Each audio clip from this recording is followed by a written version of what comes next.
On enchaîne, on a battu le LOSC. Qualification pour les quarts de finale de la Coupe de France, c'est une super nouvelle, on est content forcément parce que les temps sont rudes à l'OL et quand on gagne, on prend ce qui vient. Et là, la qualif, elle fait vraiment très plaisir. Alors, la compo de départ, le 4-3-3 de Pierre Sage, qui a abandonné son 3-4-3 classique pour un 4-3-3 un peu plus innovant, on va le dire comme ça, avec 3 milieux de terrain qui, pour moi, sur le papier, présentait une forme de complémentarité.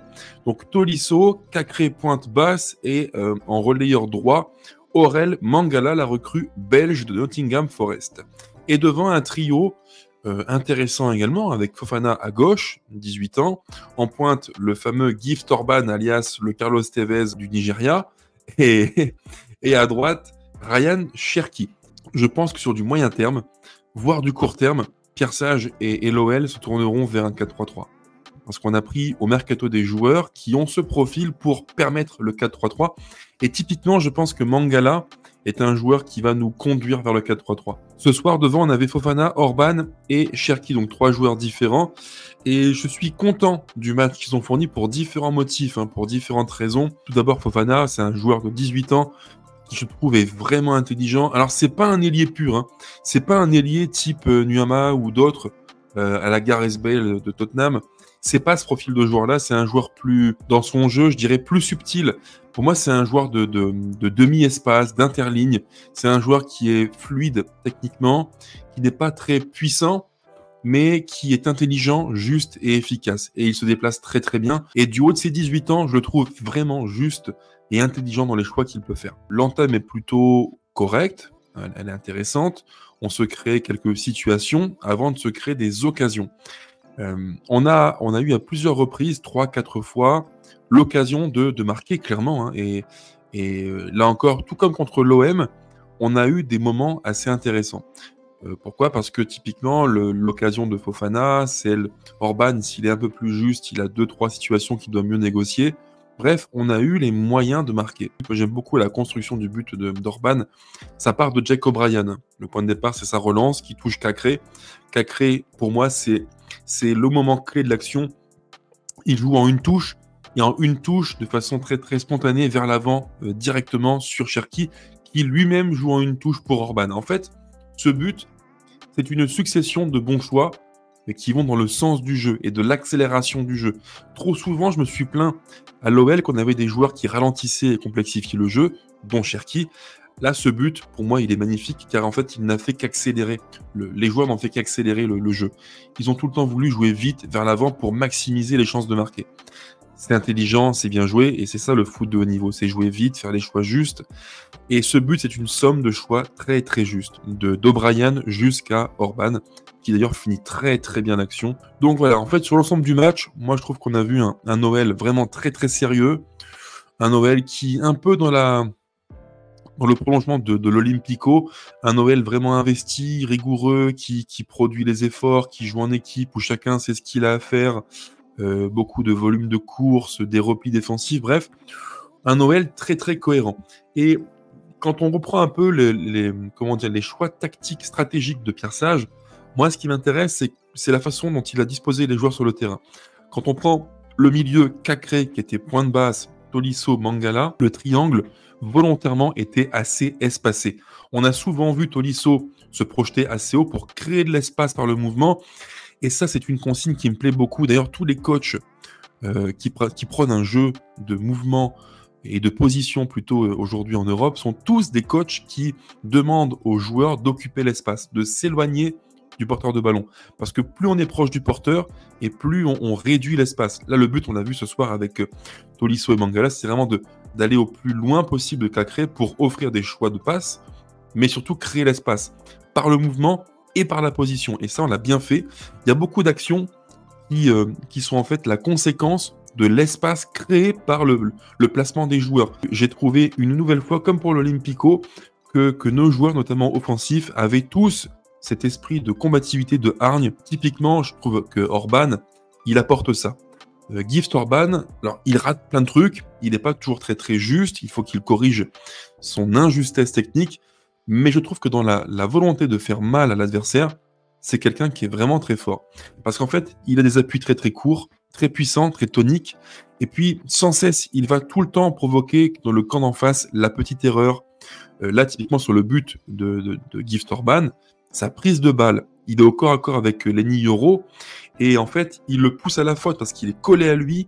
Il vient l'impacter, il vient se coller à lui, il vient le déséquilibrer. Et sur les appuis, c'est fini en fait, terminé. Dans le contact un peu chaloupé, on se retourne, on se colle au défenseur et on vient l'enrhumer sur un contrôle orienté. Donc très très fort à ce niveau-là, Gift Orban. Autre point qui m'a aussi intéressé durant le match, c'est le positionnement de Cherki. De base, dans le 4-3-3, il devait être ce joueur de côté à droite qui repique dans l'axe, qui est très bon dans le jeu de passe. Mais au cours du match, on l'a tous remarqué, il était plus souvent, quasiment en 9,5, plus que qu'ailier droit. Alors, j'imagine qu'il a deux raisons à ça. Le profil du joueur, qui est un joueur avant tout axial et qui aime bien repiquer pour mener un peu la danse. Et peut-être aussi une consigne de Pierre Sage qui lui dit « Écoute Ryan, réaxe-toi, justement, par ton mouvement, par ton placement, libère l'espace pour Maitland Niles, qui est un joueur qui aime bien prendre le couloir et puis qui aime bien déborder. On sait que c'est pas un ailier de débordement, c'est pas un joueur qui est hypertonique, qui n'est pas très vif à la course. C'est intéressant, en fait, il y a une forme de logique dans le 4-3-3 qu'a installé Pierre Sage, et c'est ce qui m'a plu, en fait. Je trouve que dans l'ensemble du match, chaque joueur avait une mission simple, claire, identifiée, et ils l'ont tous respectée. Quand je prends le 11 de départ et le banc de l'OL, je trouve que l'effectif, il regorge de profils divers, variés, intéressants et complémentaires. Si on a un blessé ou un joueur qui sous-performe, on peut à tout moment faire rentrer Lacazette, Matic, Benrahma, etc. C'est fou. Le temps d'un mercato hivernal, on a un effectif qui passe de moyen, je dirais top 15, à un effectif vraiment intéressant et pour moi top 6. Il y a encore des points à améliorer, mais franchement, le matos qu'a Pierre Sage, c'est à l'échelle de la Ligue 1, c'est du haut niveau.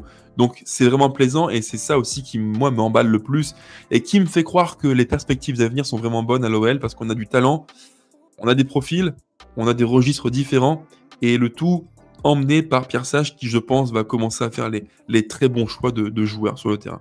La fin de match est plus compliquée, mais en même temps, c'est normal. Lille pousse, il y a 2-1 pour l'OL. Évidemment, on n'allait pas attendre des Lillois qu'ils soient statiques, attentistes. Ça me paraît juste normal qu'ils jouent crânement leur chance jusqu'au bout. Donc on a un peu souffert, c'est sûr, mais en pliant, on n'a jamais rompu. C'est ce qui me plaît en fait. Et je trouve que, tout comme durant l'Olympico, il y a une forme de maîtrise, de contrôle dans ce que fait l'OL. Tout n'est pas parfait. Il y a plein de petits défauts à corriger, de petites carences à améliorer ou à peaufiner. Mais je trouve que dans l'ensemble des matchs, même si on a un creux physique aux environs de la 65e minute de jeu, à peu près, grosso modo, après l'heure de jeu, même si on pêche physiquement, on n'est jamais dans la rupture. Il y a une forme de contrôle malgré tout, et on n'est pas à la ramasse. Si je passe au top et au flop, alors c'est très simple. Pour les tops, c'est difficile d'en désigner un, parce qu'en fait, je trouve que dans l'ensemble, l'équipe a été vraiment vaillante, impliquée, investie, et a bien appliqué le plan mis en place par Pierre Sage. Donc franchement, pour désigner un top, c'est compliqué. S'il fallait en retenir un, je dirais comme ça spontanément Gift Orban, parce qu'en fait, je trouve que c'est un joueur qui est vraiment atypique, quoi. C'est quelqu'un qui est un mort de faim sur le terrain, qui lâche jamais, qui a un énorme tempérament bouillant, qui peut à tout moment péter un plomb. Mais c'est un joueur instinctif, c'est un joueur qui est spectaculaire, c'est un joueur qui a des qualités évidentes de mobilité, de percussion, de puissance, d'appui. Regardez un peu ses cuisses, c'est costaud, très costaud. Le but qu'il met, et quand il fait tourner Lenny Yoro sur les appuis, voilà, ça c'est la marque des grands numéro 9. Et en numéro 2, je dirais Tolisso parce qu'il a fait un match complet. Vraiment, il a fait un match complet, de A à Z, très présent. J'ai trouvé... Alors, c'est un mystère parce qu'il y a des matchs où je me dis qu'il est extrêmement lent, lourd, et là, c'est l'inverse. Il a des cannes, il fait des courses, il est disponible, il est mobile, techniquement, il est plutôt juste. Il se gratifie d'une très bonne passe pour Fofana en début de match sur le pied gauche qu'il donne en une touche quasiment. Il fait une course verticale sur une longue passe d'O'Brien de plus de 45 mètres. En fait, il y a des matchs où je me dis il est complètement cuit. Et d'autres matchs où je me dis, bah mince, non, en fait, il n'est pas cuit, quoi. Il a du jus, des cannes. Ce soir, bon match. Donc, je tiens à le dire, très bon Tolisso. Vraiment, très, très bon. Parenthèse sur Lucas Perry que moi, j'ai apprécié dans ce match-là. En fait, sur le profil technique, il a un profil de gardien qui me plaît beaucoup. Profil très grand, grande envergure, très costaud, qui prend de la place et qui surtout est maître dans ses 16 mètres. Ça, pour moi, c'est un critère qui est essentiel. Aujourd'hui, dans le foot de haut niveau, un gardien doit maîtriser sa boxe. S'il n'est pas maître dans ses 16 mètres, c'est qu'il y a un problème. Et clairement, lui, du haut de ses quasi 2 mètres et de ses 100 kilos, il impose une présence physique que peu de gardiens imposent et que peu d'attaquants peuvent soutenir. Rappelez-vous la frappe d'Adam Ounas, côté gauche, je la vois encore d'ailleurs dans mon souvenir. Il est côté gauche, Ounas, et il arme une grosse frappe sur Perry, qui est au premier poteau. Et Perry fait un peu une Manuel Neuer 2014 au Brésil contre Karim Benzema. Vous vous rappelez la frappe où Karim est côté gauche dans les 16 mètres, frappe du gauche, et Neuer fait comme ça, paf, le bras tendu qui ne bouge pas. Et je trouve que Lucas Perry, il a un petit côté Neuer dans cette dimension physique. C'est un parpaing, en fait, Lucas Perry. Il est grand, il est puissant, il est costaud. Il prend beaucoup de place, il a des bras gigantesques. C'est un colosse, vraiment intéressant. Et moi, j'aime beaucoup ce profil de gardien.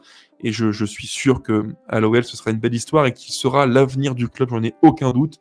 Parce que le profil est là, les qualités sont là aussi. Tout est question de temps et d'adaptation. Alors maintenant, concernant les flops, c'est un peu compliqué parce que pour désigner un flop du match, c'est difficile. Il n'y a pas de joueurs qui ont sous-performé ou été mauvais. Pour moi, non. Par contre, je trouve que... En fait, j'ai du mal à jauger le match de Jake O'Brien et Tchaleta Tsar. Parce qu'en fait, les deux, je trouve que par moment, ils rassurent, ils imposent quelque chose, et à d'autres moments, ils sont un peu inquiétants. O'Brien, je trouve qu'il est imprenable en profondeur. Il gère très très bien dans son dos l'espace parce qu'il est très rapide. Lui aussi, hein, c'est un Golgoth, O'Brien. C'est extraordinaire. Le gars fait quasiment 2 mètres et il va à 34-35 km/h. C'est phénoménal. Donc, quand il faut gérer l'espace, il est excellent. Pour moi, c'est un défenseur de bloc haut, O'Brien. Donc, il a un profil intéressant. Mais par contre, dans le 1 contre 1, quand il doit reculer, faire du recul-frein et gérer le 1 contre 1, je trouve qu'il est un peu lourd, un peu pâteau et parfois maladroit. Je trouve qu'il a des qualités physiques hors normes, mais par contre, dans la motricité, j'ai quelques doutes. Et pour Tchaleta Tsar, c'est le même problème. C'est un joueur qui, dans la présence aérienne, dans la puissance, dans l'agressivité du 1 contre 1, oh, il fait très très mal. Il y a un paquet de fois où je l'ai vu ce soir encore venir taper, tamponner l'attaquant, faire mal, être agressif, très fort à la tête et très bon relanceur. Ça, c'est un gros point fort de Tchaleta Tsar.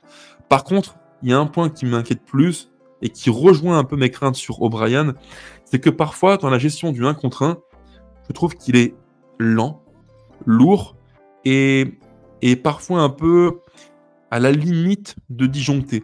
C'est un peu ce qui me dérange. Et les deux ont ce défaut-là. Hein. Il y a un manque de contrôle chez eux qui peut faire peur et qui pourrait coûter des points. Donc attention à ça.